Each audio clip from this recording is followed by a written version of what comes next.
Bonjour, ici Manon Leclerc, sexologue, psychothérapeute.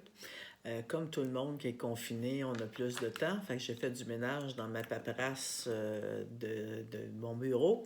Puis je suis tombée sur un document de M. Bruno Fortin, psychologue, qui donne les 10 règles pour réussir sa vie de couple. Alors, je vais vous les lire et vous les commenter à ma sauce, à moi, adapter et commenter par Manon Leclerc, sexologue, psychothérapeute.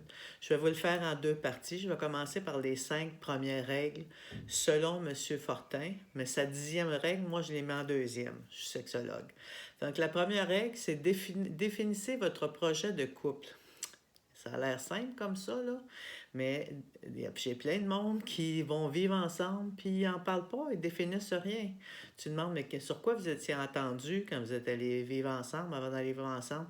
Rien. Ils n'ont pas discuté d'argent, ils n'ont pas discuté de tâches, ils n'ont pas discuté comment ça fonctionnerait. On s'aimait. Ouais, mais c'est plate à dire, mais l'amour seul ne suffit pas. Alors, c'est bien important de définir notre projet de couple. C'est quoi nos besoins, c'est quoi nos avantages, comment on va fonctionner. Pratico-pratique, là, hein, parce que ça va éviter bien des chicanes par la suite. Moi, je mets en deuxième. Monsieur Fortin l'avait mis en 10e position. Moi, je le mets en deuxième. Il dit « Engagez-vous l'un envers l'autre. Dirigez votre énergie sexuelle vers votre partenaire plutôt que de vous laisser aller à flirter ou fantasmer au sujet des personnes de votre entourage. » Ben moi, je pense qu'il faudrait qu'on mette ça tout de suite en partant. Après avoir défini notre projet de couple, comment on s'engage sexuellement et émotionnellement. Puis j'inclurais même là-dedans, je sais qu'il y en a peut-être qui ne seront pas contents ou qui vont réagir, la pornographie, puis tout ce qu'on va fantasmer ailleurs. Moi, je constate régulièrement dans ma pratique que c'est vraiment, ça cause des problèmes.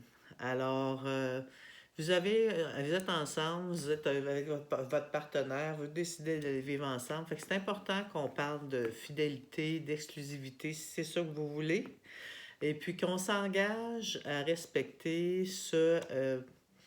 comment on perçoit ça les deux. Là. Si on s'engage, si on veut une relation exclusive, ben on s'y consacre, on met notre énergie à alimenter cette relation-là.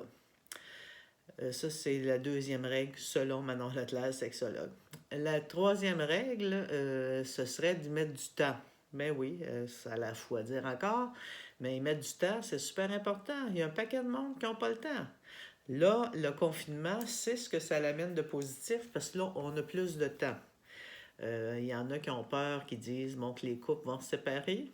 Je ne suis pas sûre de ça. Peut-être que c'était très sur le bord de la séparation avant que ça va arriver, mais il y en a beaucoup qui prennent plus le temps là, de se parler puis d'être ensemble. Prendre du temps, on se redécouvre. Les gens sont tellement occupés, travaillent, les enfants, les activités, le théâtre, le spectacle, le vélo, la montagne, le chalet. Ce qui fait qu'ils n'ont plus le temps d'être ensemble. Fait que là, le confinement, ça a ça de positif à mon avis, puisque ce que je constate auprès de ma clientèle, c'est une règle importante selon M. Fortin, puis je suis bien d'accord avec ça. Fait que mettre du temps dans notre relation, si on n'a pas 15-20 minutes à se donner par jour de temps de qualité, ça se donne quoi d'être ensemble?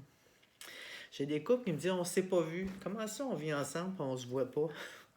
C'est difficile à comprendre, hein?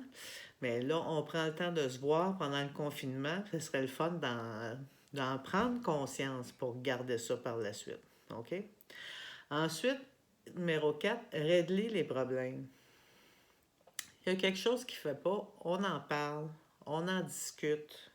Si on ne s'entend pas puis on s'obstine, on fait un time-out que j'appelle. Là. Si on n'arrive pas à s'entendre, au bout de 15 minutes qu'on tourne en rond, on arrête, on reprend ça plus tard. On y revient 2 heures après, mais on y revient par contre. On ne met pas ça en dessous du tapis. Si on met ça en dessous du tapis, à un moment donné, il va y en avoir un peu en dessous du tapis, puis ça va sortir. Il faut en parler, il faut se donner un temps pour en discuter. Il faut régler les problèmes.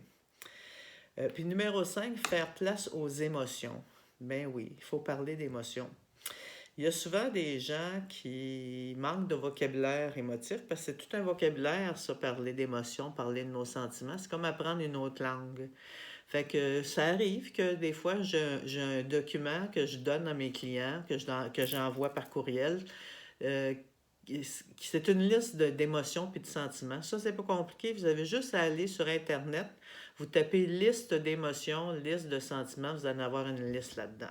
Si vous ne savez pas comment vous exprimer, comment ça va, ce qui vous dérange, que vous n'arrivez pas à mettre des mots là-dessus, apprenez un vocabulaire, allez chercher, prenez votre liste. C'est pas nono.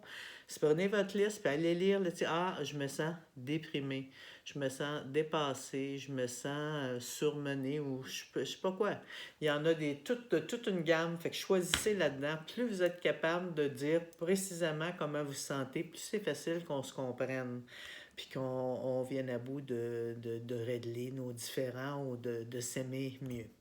Alors, voici les 5 premières règles pour un couple réussi. Alors, si vous voulez avoir la suite, vous pouvez me suivre sur mon compte YouTube Sexologue en ligne ou sur mon Facebook. Je vous reviens dans une couple de jours pour la suite. Merci, bonne journée.